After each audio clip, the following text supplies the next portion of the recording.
सबको जय मसीह की। आज का विषय है परमेश्वर के वचनों को मनन करना। प्रियो, परमेश्वर का वचन शुभ संदेश उद्धार पाने वालों के लिए उद्धार की सामर्थ है और पापी मनुष्य, मरणहार मनुष्य, गिरने योग्य मनुष्य के लिए बचाव की सामर्थ है। इसलिए प्रियो, परमेश्वर का वचन पढ़ना बहुत ही महत्वपूर्ण है। जैसे प्रेरित पौलुस कहते हैं, पहला कुरिन्थियों 1 के उसके 21वें वचन में लिखा है, क्योंकि जब परमेश्वर के ज्ञान के अनुसार यह संसार अपने ज्ञान से परमेश्वर को न जान सका, तो परमेश्वर को यह अच्छा लगा कि इस प्रचार की मूर्खता के द्वारा विश्वास करने वालों का उद्धार करे। प्रिय, परमेश्वर के वचनों में सामर्थ और ज्ञान की बातें हैं।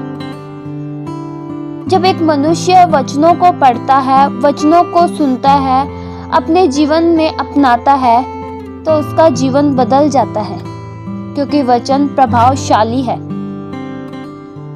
पवित्र शास्त्र परमेश्वर का वचन परमेश्वर की पहचान प्रदान करता है कि परमेश्वर का स्वभाव, चरित्र, गुण, परमेश्वर का प्रेम प्रकट करता है।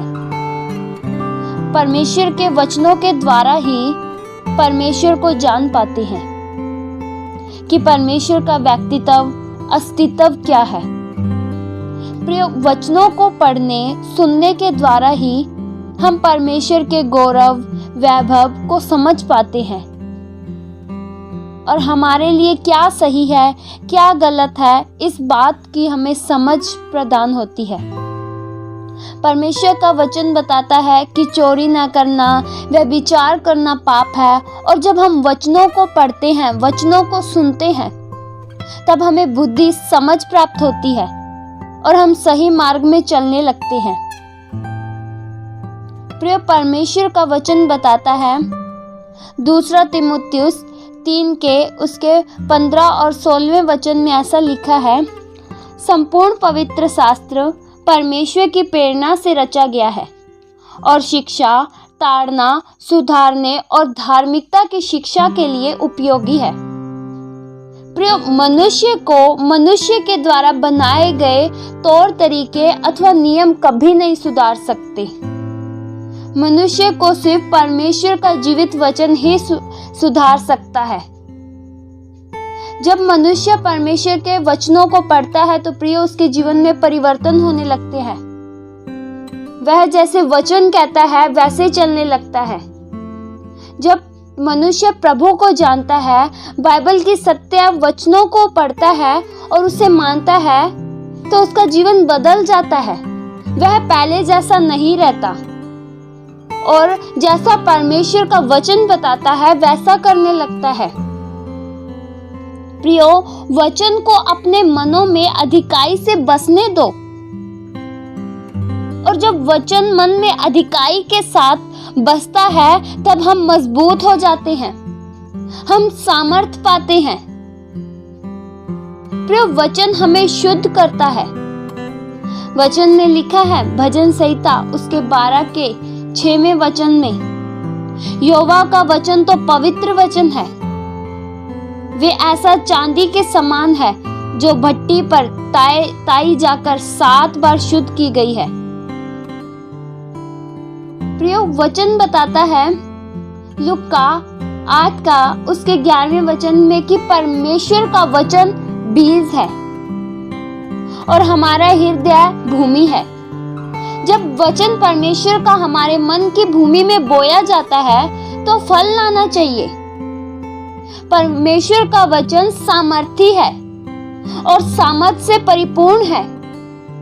परमेश्वर का वचन बीज है और हमारे मनों में जब बोया जाता है, तब हमें उसकी देखभाल की जानी चाहिए, क्योंकि प्रियो, वह बीज फलता है।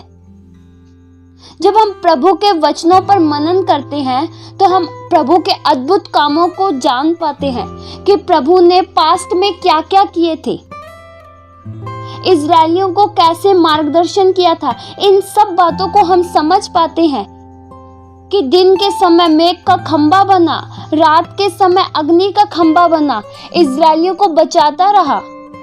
वही परमेश्वर हमारे साथ है। फिर जब हम वचन पढ़ते हैं या सुनते हैं तो हमें सुनकर उसे भूलना कभी भी नहीं चाहिए। ये याद रखना है कि क्या मैंने सीखा, परमेश्वर के वचन ने मेरे जीवन में क्या बात की। क्या मेरे जीवन में कोई ऐसा पाप है जिसे मुझे त्यागना है, या फिर कोई ऐसी भूल जिसे मुझे छोड़ना है। और प्रियो, उस दुष्ट से, शैतान हमलावर से बचकर रहिए जो वचन ही सिर्फ चुरा ले जाता है। प्रियो, शैतान को आपके धन, आपके पैसे, आपका सोना चांदी से कोई भी मतलब नहीं है। वह सिर्फ वचनों को जीवनों में से उठा ले जाता है। वह बस वचन को ही चोरी करता है, क्योंकि वचन बीज है, और जब हमारी भूमि में, जीवन की भूमि में वह पड़ता है तो वह फल लाता है और हम मसीहत में बढ़ने लगते हैं। पर शैतान ये नहीं चाहता कि हम मसीहत में चले, इसलिए वह हमें भटकाता है। और प्रियो, शैतान मनों में से वचन को उठा ले जाता है और जो जंगली बीज हैं उनको बो जाता है। प्रियो, शैतान को अवसर न दे कि वह वचन ही उठा ले जाए। जब हमारे जीवन में वचन नहीं रहता तब हम अंदर से खाली रहते हैं। जब हम वचन पढ़ते हैं हमें आत्मिक सामर्थ मिलती है और हम आत्मिक भेदों को जान पाते हैं। हमारी आत्मिक आंखें खुलती है। इसलिए प्रियो, हमारे जीवन में वचन होना बहुत जरूरी है, क्योंकि शैतान सिर्फ वचन से डरता है। प्रियो, आपके पास यह हथियार है वचन का, इसका इस्तेमाल कीजिए और हमेशा वचन को अपने जीवन में प्रथम स्थान दीजिए। और वचन जो आप सुनते हैं उसके अनुसार चलिए, तो आप मसीहत में पूरी रीति से चल पाएंगे। इस वचन के द्वारा परमेश्वर आशीष दे। आइए हम प्रार्थना करें। स्वर्गीय आसमानी पिता, हम आपका धन्यवाद करते हैं। परमेश्वर, आपके वचनों में सामर्थ है। आपके वचनों को पढ़ने सुनने से हमें बुद्धि, समझ, ज्ञान प्राप्त होती है। परमेश्वर, हम आपके वचनों के अनुसार चल सके, वचनों को सुनकर भूलने वाले नहीं परंतु उस पर चलने वाले बन सके। दिन प्रतिदिन वचनों के अनुसार ही चलते रहें। हमारे जीवन में ऐसा कार्य कीजिए। ये प्रार्थना प्रभु यीशु मसीह के जीवित नाम से मांगते हैं। सुनो और कबूल करो मेरे पिता। आमीन।